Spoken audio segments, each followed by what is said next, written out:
Very good morning to all. This is class 10th Social Science Part History, Chapter number 1, The Rise of Nationalism in Europe. And today my topic is The Revolutions of the Liberals. So student, आज का जो हम लोग का जो topic है the revolutions of the liberals, ये घटना सिंस 1848 में हुआ था। जैसे कि आपने प्रीवियस वीडियो में हंगर हार्डशिप और पॉपुलर रिवॉल्ट को पढ़ा था, आज इस वीडियो में आप फ्रैंकफर्ट पार्लियामेंट को जानेंगे। ओके,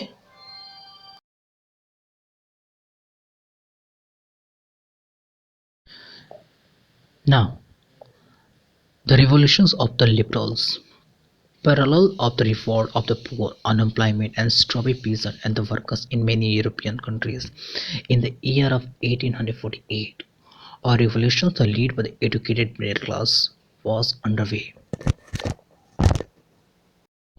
जैसे कि आपने प्रीवियस वीडियो में पढ़ा था hunger hardship and popular revolt, आपने देखा था कि वहाँ पर यानी जर्मनी के अलावा और जो देश थे वहाँ पर भूखमरी यानी पूरे यूरोपियन में increase the populations day by day, यानी कि दिन प्रति जनसंख्या बढ़ती चली जा रही थी और लोगों को खाने की दिक्कत हो रही थी। सबसे ज़्यादा दिक्कत जो हो रही थी वो कौन था? थर्ड स्टेट्स के लोग, जिसमें मिडिल क्लास में आते थे।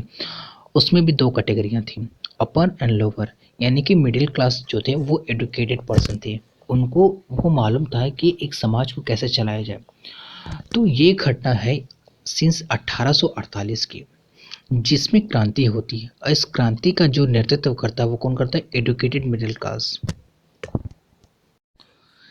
And events of February 1848 in the France had brought about the elections of the monarch, and the republic based on the universal male service had been proclaimed. In other parts of Europe where the independent nations state did not yet exist, such as Germany, Italy, Poland, the Austrian-Hungarian Empire, men and women of the liberal middle class combined their demands of constitutionalism with national unification. Students, जैसे कि मैंने आपको बताया ये घटना फरवरी 1848 की है। अब मिडिल क्लास के लोगों ने यह मांग की कि समाज के अंदर अगर किसी की नेतृत्व करना है तो हमें एक पार्लियामेंट का निर्माण करना पड़ेगा। आपने देखा था कि वहाँ का जो राजा था वो क्या था? वो मोनार्की सिस्टम था।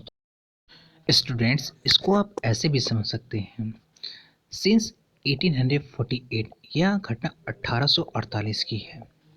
जैसे कि आपने प्रीवियस वीडियो में हंगर हार्डशिप और पॉपुलर रिवॉल्ट में देखा था कि लुइस फिलिप जब वहाँ का राजा था तो उसे वहाँ से भागना पड़ा, क्योंकि वो लोगों की ज़रूरत को पूरा नहीं कर पा रहा था। और दिन पर दिन बेरोजगारी और भूखमरी से लोग ग्रस्त हो रहे थे। वो कौन थे? किसान और मजदूर।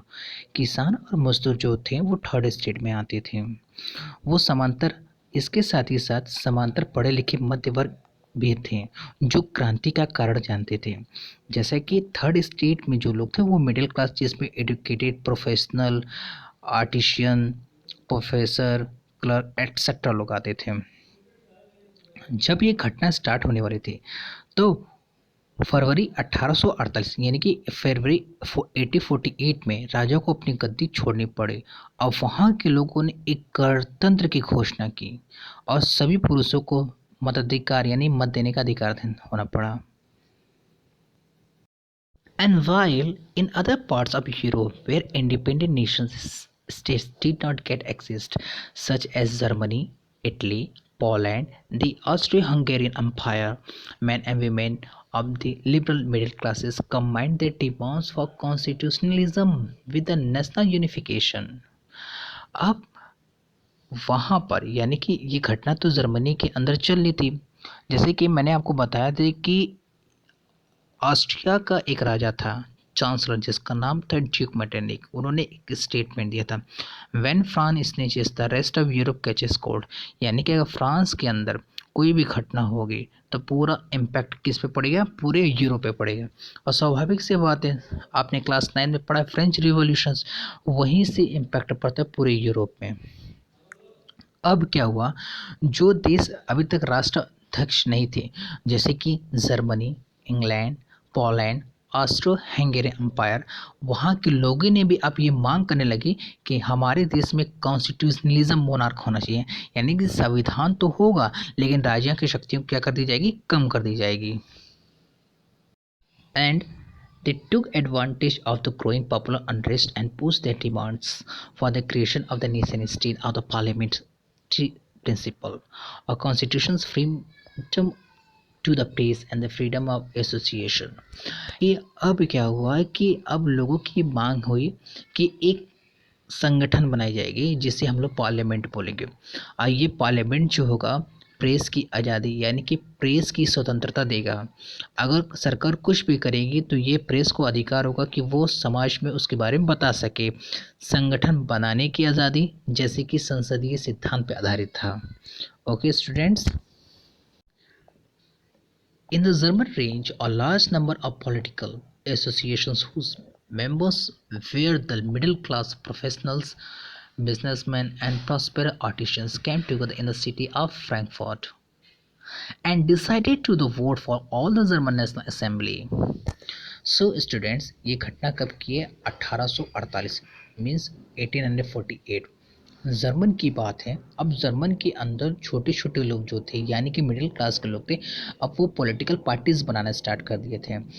इस मिडिल क्लास में कौन लोग थे? Professional, businessman and prosperous artisan etcetera लोग आते थे। इन्होंने डिसाइड किया एक जर्मन नेशनल असेंबली की। इन्होंने मांग की कि अगर किसी देश को चलाना है तो पार्लियामेंट होना बहुत ज़रूरी है। तो जर्मन के अंदर एक असेंबली बनाएगी जिसे नेशनल असेंबली बन कहा जाता है। ये असेंबली कहाँ थी? फ्रैंकफर्ट में, यानी कि जर्मन में एक जगह है जिसका नाम है Frankfurt. And all the national assembly on 18 May 1848 831 elected representative march in the festive procession that take the place and the Frankfurt Parliament convent in the Church of St. Paul। जैसा कि मैंने आपको बताया कि जो छोटी पार्टी थी वो किस तरफ रुख कर रहे थे? फ्रैंकफर्ट की तरफ। वहाँ पर एक चर्च था जिसका नाम क्या था? Saint Paul. सेंट पॉल को ही एक पार्लियामेंट मान लिया गया, और ये पार्लियामेंट कहाँ था? फ्रैंकफर्ट, यानी कि जर्मन का एक शहर है जिसे नाम फ्रैंकफर्ट के नाम से जाना जाता था। तो अब क्या हुआ? वहाँ पर they drafted a constitution for the German nations to be the headed by monarch subject to a parliament, यानी कि अब उन्होंने ये मांग की। फ्रैंकफर्ट, जैसे कि आप इस इमेज में देख रहे हैं, या ये क्या है? एक चर्च था जिसमें कन्वर्ट किस में किया गया था? पार्लियामेंट में। और इस पार्लियामेंट में ये मांग की गई राजा तो होगा लेकिन वो क्या होगा? कॉन्स्टिट्यूशनल मोनार्क होगा, यानी राजा तो होगा लेकिन राजा की शक्तियाँ क्या होगी? वो जनता के हाथ में होगी। When the disputes the offered the crown of this term the Frederick William IV king of the Persia, यानी कि मैंने आपको बताया कि वहाँ पे तो राजा होगा लेकिन राजा की शक्तियाँ क्या कर दे? कम कर दिया जाएगा। कोई भी राजा यहाँ पर बनना नहीं चाह रहा था। फिर ऑफर दिया गया फेडरिक विलियम फोर्थ को, जो कहाँ का राजा था? पर्शिया, पर्शिया का राजा था। उसे ये ऑफर दिया गया कि आप जर्मन के क्या बनेंगे? राजा बनेंगे। तो उन्होंने ये ऑफर को क्या कर दिया? रिजेक्ट कर दिया। He rejected it the join and the monarch the oppose the elected assembly. Students, जैसे कि आप इस इमेज में देख रहे हैं, इनका नाम फेडरिक विलियम फोर्थ है। इन्हें पर्शिया का राजा बनने के लिए ऑफर दिया गया था लेकिन इन्होंने ऑफर को ठुकरा दिया। ऐसा क्या कारण था इन्होंने ऑफर को ठुकरा दिया? कि पहली बात ये कि वहाँ पे तो कॉन्स्टिट्यूशनल मोनार्क होगा, यानी कि राजा की रिपब्लिक, तो राजा की शक्ति को क्या कर दिया गया? कम कर दिया गया। तो स्वाभाविक से है बात है कि कोई भी राजा बनना नहीं चाह रहा था। तो while the oppositions, the aristocracy and the military become strong on the social basic and the parliament eroded. The parliament was dominated by the middle class who resisted the demands of workers and artisans and constitutional laws their supports। So students, इसे आप ध्यान से समझिएगा। जब Persia के राजा को ये offer दिया गया कि आप यहाँ के राजा बनेंगे तो इसने क्या कर दिया? रिजेक्ट कर दिया था।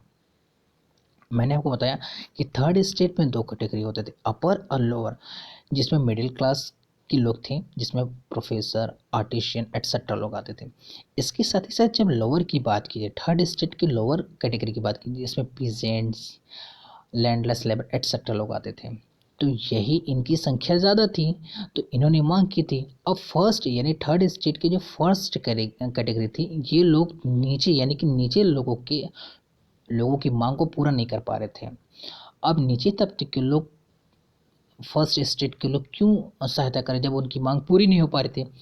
अब ये राजा को ये मौका मिल गया, तो फ्रेडरिक विलियम फोर्थ ने वहाँ की जो पार्लियामेंट थी उसको वहाँ से क्या कर दिया, हटाने की कोशिश की।